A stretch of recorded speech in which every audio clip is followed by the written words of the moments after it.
Assalamualaikum warahmatullahi wabarakatuh. Anak-anakku, hari ini kita akan belajar mata pelajaran fikih. Pembelajaran kali ini kita akan membahas tentang sholat sunnah munfarid. Sholat sunnah munfarid adalah sholat sunnah yang dilaksanakan sendiri, tidak berjamaah. Anak-anak, keutamaan sholat sunnah munfarid yaitu yang pertama, sholat sunnah sebagai penyempurna dari sholat wajib. Yang kedua, seorang muslim yang sholat sunnah 12 rakaat setiap hari maka oleh Allah akan dibangunkan rumah di surga. Yang ketiga, orang yang mendekatkan diri kepada Allah dengan amalan sunnah akan dilindungi oleh Allah. Dan yang keempat, amalan yang paling disukai Allah, walaupun sedikit tapi terus-menerus dilakukan. Anak-anakku yang Pak Ahmad banggakan, kalian sudah mengetahui tentang pengertian dan keutamaan dari sholat sunnah munfarid. Selanjutnya, kita akan membahas tentang macam-macam sholat sunnah munfarid. Macam-macam sholat sunnah munfarid ada sholat sunnah rawatib. Yang kedua, sholat sunnah duha. Yang ketiga, sholat sunnah safar. Dan yang keempat, sholat sunnah tahiyatul masjid. Baiklah anak-anakku, Pak Ahmad akan menjelaskan satu persatu. Diawali dengan pengertian sholat sunnah rawatib. Sholat sunnah rawatib adalah sholat sunnah yang waktu pelaksanaannya mengiringi sholat 5 waktu atau sholat fardu. Sholat sunnah rawatib dibagi menjadi dua, sholat sunnah rawatib qobliyah dan sholat sunnah rawatib ba'diyah. Sholat sunnah rawatib qobliyah adalah sholat sunnah rawatib yang dikerjakan sebelum sholat fardu atau sholat 5 waktu.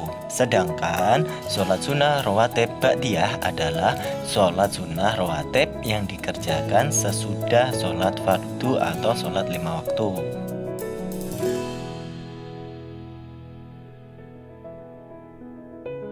Hukum dari sholat sunnah rawatib dibagi menjadi dua. Yang pertama, sholat sunnah rawatib mu'akkad. Sholat sunnah rawatib mu'akkad yaitu sholat sunnah yang sangat dianjurkan untuk dilaksanakan karena selalu dikerjakan oleh Nabi Muhammad SAW. Sholat sunnah rawatib mu'akkad terdiri dari yang pertama, 2 rakaat sebelum sholat subuh. Yang kedua, 2 atau 4 rakaat sebelum sholat duhur. Yang ketiga, 2 rakaat setelah sholat duhur. Yang keempat, 2 rakaat setelah sholat maghrib. Yang kelima, 2 rakaat setelah sholat isya.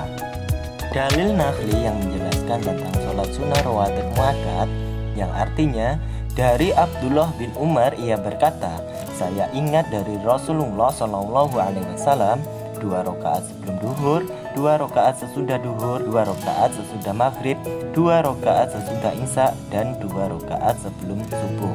Hadis riwayat Al-Bukhari dan Muslim. Selanjutnya anak-anakku, hukum yang kedua yaitu sholat sunnah rawatib ghairu mu'akkad.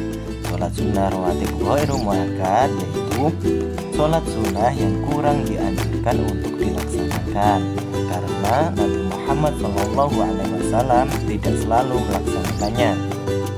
Sholat sunnah rawatib ghairu mu'akkad terdiri dari yang pertama 4 rakaat sebelum sholat asar, yang kedua 2 rakaat sebelum sholat maghrib, yang ketiga 4 rakaat setelah sholat isya. Selanjutnya anak-anakku, kita akan membahas tentang sholat sunnah duha. Sholat sunnah duha atau disebut juga sholat awabin, yaitu sholat sunnah yang dikerjakan pada saat matahari sudah naik kira-kira sepenggalah atau setinggi tonggak dan berakhir pada saat tergelincirnya matahari di waktu zuhur. Hukum pelaksanaan sholat duha. Sholat duha termasuk sholat sunnah mu'akkad atau sholat yang sangat dianjurkan untuk dilaksanakan. Jumlah rakaatnya, sholat duha bisa dilaksanakan sebanyak 2 atau 4 atau 6 atau 8 atau 12 rakaat. boleh dilaksanakan 2 rakaat, boleh dilaksanakan 4 rakaat, boleh dilaksanakan 6 rakaat, atau 8 atau 12 rakaat. Keutamaan dari sholat duha yaitu yang pertama, mengerjakan sholat duha nilainya sama dengan orang yang bersedekah. Yang kedua, Allah akan mencukupi kebutuhan hidup orang yang mengerjakan sholat duha. Yang ketiga, orang yang menjaga sholat duha dikatakan oleh Nabi sebagai orang yang banyak bertobat. Anak-anakku, pertemuan kita hari ini kita sudah belajar tentang pengertian dan keutamaan sholat sunnah munfarid dan juga macam-macam sholat sunnah munfarid. Yang sudah kita bahas hari ini yaitu sholat duha dan sholat rawatib. Selanjutnya pertemuan minggu depan kita akan membahas tentang sholat sunnah tahiyatul masjid dan sholat sunnah safar. Sebelum kita akhiri pembelajaran kita pada hari ini, mari kita tutup bersama-sama dengan mengucap hamdalah bersama-sama. Alhamdulillahirabbil alamin. Cukup sekian dari Pak Ahmad. Terima kasih. Wassalamualaikum warahmatullahi wabarakatuh.